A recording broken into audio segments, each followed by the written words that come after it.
Well, I mean, first of all, when evaluating what's happening in Israel today, stop talking about Israel. Stop. You're talking about the wrong thing. Remember what I said? If you got that little piece of missile and you get it wrong on your initial take, and you say, "Aha, that's an assumption we made now based upon this," and then we go down and we do this whole analytical chain. But because we got it wrong here, all of this doesn't matter because it's fantasy. If you start by talking about the security of Israel, you're talking about the wrong thing. Because if you talk about the security of Israel, then everything we're talking about makes no sense because Israel is destroying itself, literally destroying itself. It's destroying itself economically, it's destroying itself socially, it's destroying itself domestically in terms of politics and globally in terms of geopolitics. There's nothing going right for Israel right now, nothing. And everything that's going wrong is leading Israel down a path of its imminent collapse. Literal collapse. Israel is committing suicide as we speak. And many Israelis know this, they recognize this. So stop talking about Israeli security. Start talking about Netanyahu's political legacy. This is about the preservation of a narcissist, of a man who has put himself above Israel, above Israeli security. It's only about Netanyahu and what can preserve his political viability and the political viability of the very limited coalition that he's built around himself to govern. A coalition, in order to survive, needs to project itself as a wartime coalition because that's the only way it can justify its continued hold on power. If Israel were to head down the path of peace, if a ceasefire was arranged, then Israelis would be called upon to solve a whole host of issues, which are the source to the problems created by Netanyahu and this coalition. So everything that's happening, whether it be a conflict with Hezbollah, continued violence in Hamas, it's all about Netanyahu preserving his hold on power. And as such, all these problems we talked about for Israel will just continue to get worse and worse and worse and worse. And the Israelis are increasingly coming to that awareness. The question now is, what do they do about it? But here's the problem. There's a whole bunch of people that were in the streets, hundreds of thousands, that were demanding Netanyahu's resignation over the hostages. And there's many people outside of Israel that said, see, there's sanity in Israel. Hundreds of thousands of people rallying against Benjamin Netanyahu. Yeah, that's exactly right. Rallying against Benjamin Netanyahu. You know what they weren't rallying against? Genocide. They weren't rallying against violence against the Palestinians. The vast majority of Israelis today support the continuation of violence. They support the concept of a greater Israel. They support Zionism. So even when you get rid of Netanyahu, there's no solution to this problem. Israel is going to die. It has no choice because in order to survive, Israel has to do things that it can't survive. In order to survive, Israel is going to have to solve its geopolitical problem. That can only happen with the creation of a Palestinian state. Right now, the term being bandied around is a two-state solution. Okay, let's talk about that. What does that mean, a two-state solution? Well, first of all, you have to overcome, well, who's going to govern the Palestinian state? Israel has put forward a precondition that says Hamas will not be allowed to govern. Well, Hamas is getting around that by working with the Chinese and the Russians and the other Palestinian factions to create this joint governing authority of which Hamas will be a part of, but it won't be called Hamas anymore. And they're going to try and slide that in there. Even if Israel says, okay, we'll work with those guys. What do you do about the West Bank? You see, Israel's been engaged in illegal actions in the West Bank. The West Bank settlements will have to be dismantled. There's no other option. You can't have a two-state solution and have West Bank settlements. Incompatible. And so, but if Israel, in order to survive, Israel has to, take itself down a path of viability for a two-state solution, which means Israel will have to dismantle the West Bank settlements. There, you'll have a civil war, a literal civil war. The West Bank settlers have been armed. They are an independent militia. The police force in the West Bank has been politicized to the extent that their sole job is to empower the settlers to continue to murder, rob, steal, rape, whatever they do against the Palestinians. This all has to go, and it's not going to go peacefully. There will be violence. And I don't see Israel embarking on a policy of self-destruction. So, right off the bat, we're saying that a two-state solution isn't going to happen, and it isn't going to happen. So now what happens? Because Israel can't create a two-state solution, The only answer now is going to be a one state solution, and that isn't going to be Greater Israel. That's the Israeli solution for a one state. Yeah, we already have it. Call it Greater Israel. Get rid of the Palestinians. Isn't going to happen. What's going to happen is Israel, in launching these rearguard actions, is going to continue to see its standing in the world community deteriorate. They're going to continue to see domestic, divisions, as Israelis begin to recognize that the only choice they have is a two-state solution, but now they have to dismantle. So there's going to be problems there.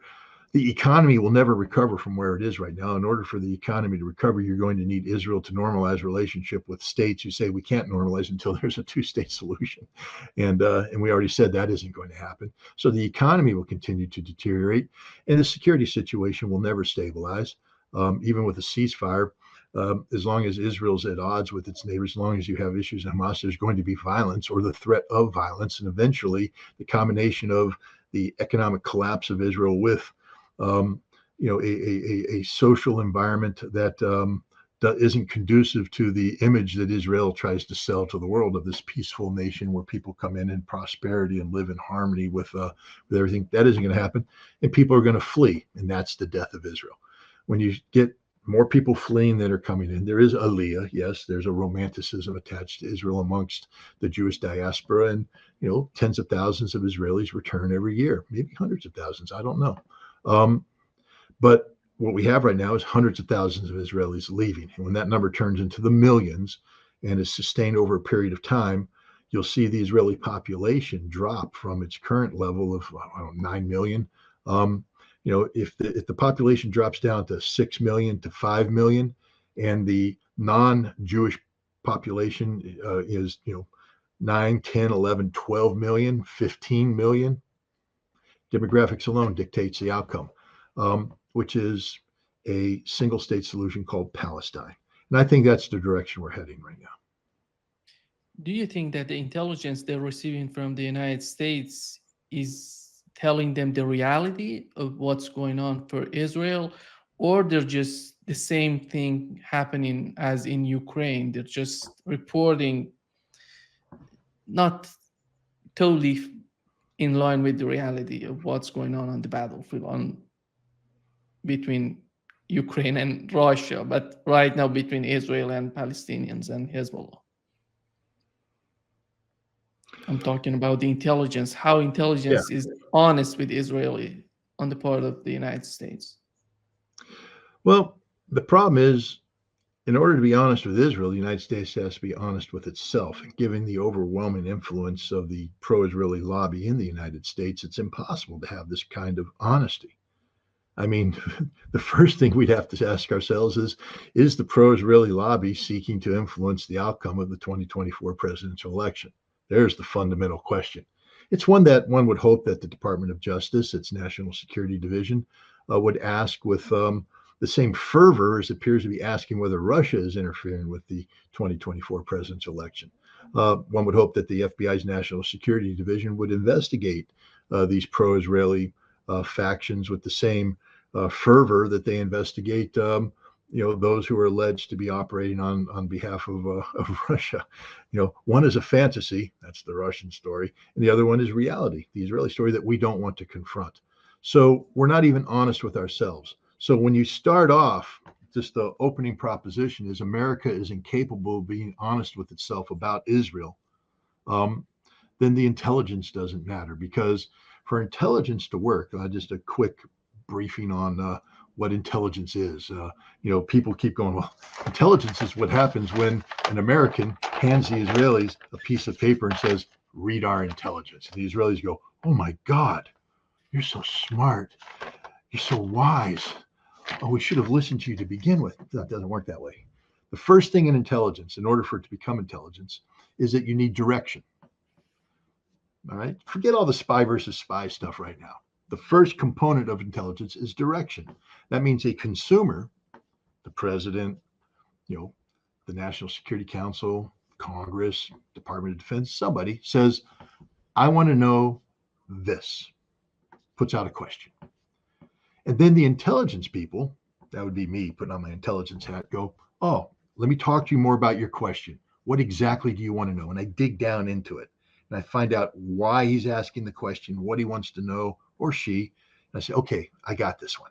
And I come back to my shop and I break it down. I say, here's the big question. Now, to answer this, we have to ask additional questions. We call these essential elements of information that in their totality allow me to, if I answer all these, I'm able to come up with an answer to the big question. And I break down each EEI. And then those are broken down into individual intelligence collection requirements. And those are actions that need to be taken. Questions. We got the EEIs. I break them down into specific things, and then in order to answer each one of these things, I have to link it to an intelligence collection capability. Human intelligence, signals intelligence, imagery intelligence. We call MASINT. Those are overall signals intelligence. Open source intelligence. There's a whole bunch of different sources, and we cast them out to the collectors. And then the collectors go out and collect. Or do they? Because if you're a human intelligence collector and now you're going out to collect, you still have to come up with a human intelligence collection plan. I need to meet this person. I need to get access to this person who's going to answer the question that we've asked. We've said, who can answer it? This person can answer it. How do I get to them? This is what I need to do to get to them. And then supervisors look at it and go, whoa, what? You think you're going to do that? That isn't going to happen. No. Boom, that's too politically sensitive. The ambassador may say, because the ambassador runs all CIA operations inside his country or her country that they're in, and they may say, no, that's stupid. You're not going to get to do that. And so there's already manipulation taking place. Sir, I want to intercept the phone calls of Emmanuel Macron because I want to know what he's saying to this person. Yes or no? It could get blocked. So even as you break this down, there's all, and then once you collect this information, it goes through the basic assessment. You collect it and say, what does this mean? And that's done at the local level, the junior guy. You do that. And it gets up to a mid-level analyst who now brings it together. That's their job, to bring it all together and answer the question. Write something to answer the question. The problem with the mid-level guy is two things. One, they don't do the actual briefing of the boss. They just put it together. Two, they want to be the person that briefs the boss. They want to get promoted. And so they'll write it, and it's an honest reflection of the actual intelligence that's been collected, even though maybe you weren't allowed to collect all the intelligence you needed. And then you present it to your boss and say, this answers the question. And the boss goes, no, it doesn't, because your answer is no. The boss wants the answer to be yes. But sir, it doesn't. This is no. No, you're not understanding me, Scott. If you want to be the person to get promoted, this has to say yes. And then I have to go back and rewrite it. So it says yes. And then my boss takes it and takes it to the consumer and says yes. And then we take it and give it to somebody who reads it and says, oh my God, this is the greatest thing since sliced bread. No, it's a lie. A lie. 100% lie. And that's the problem with U.S. intelligence in Israel. We can't be honest with ourselves. The mid-level analyst responsible for, assessing the data to produce the assessment that gets sent up to the top isn't allowed to give the answer they want because politically it's unacceptable. If you could give the answer you want, we'd shut AIPAC down a long time ago for being they brag about spending $100 million to buy elections. They spent $24 million to defeat somebody in a primary, and nothing's happening. Nothing's happening. I can guarantee you that every junior analyst is going, that's the biggest problem we face right now. Not allowed to talk about that. You got to only talk about this. And you're only allowed to give the answer that the boss already wants. They ask the question knowing the answer they want. And that's the problem, is the direction. If the direction is honest, I really want to know the answer to this because it will influence the decisions I make. But what's really happening is say, I've already made my decision. Now I need to cover my butt. I need the intelligence to back me up on this. So it's not intelligence. It's fiction. It's fiction writing. Very expensive fiction writing. Yeah. How do you find the next 2 to 3 weeks for the position of Netanyahu? Do you think that he's going to do something big? Because his position is not that good right now. And what does he need to do, in your opinion, in his eyes, and what is he trying to do to improve his position in Israel? Survive. That's all he's about right now is survival. It's how do I, Benjamin Netanyahu, last until November 6th? Because on November 6th, a fundamental question is going to be answered. Who's going to be the next president of the United States? And at that point in time, Israel is liberated. See, right now, Israel can't go against the policies of Joe Biden because Joe Biden's the president of the United States. And if they go against the policies, it makes Biden look bad, and then Biden can do things to punish Israel that normally wouldn't be politically viable. But now, in the time where they're trying to desperately keep Donald Trump out of office, there's no telling what Biden will do to stay the course with the policy it deems to be most conducive to putting Kamala Harris in the White House. The Israelis can't work on the assumption that Donald Trump's going to be the president, because if he's not, then they hung themselves out to dry. So Netanyahu's job right now is to survive between now and November 5th. And then on November 6th, Netanyahu will take a look at the reality that's manifested itself because of the will of the American people, and he'll adjust accordingly. And that's what I think is going to happen for the next, what do we got, 50 odd days before the election.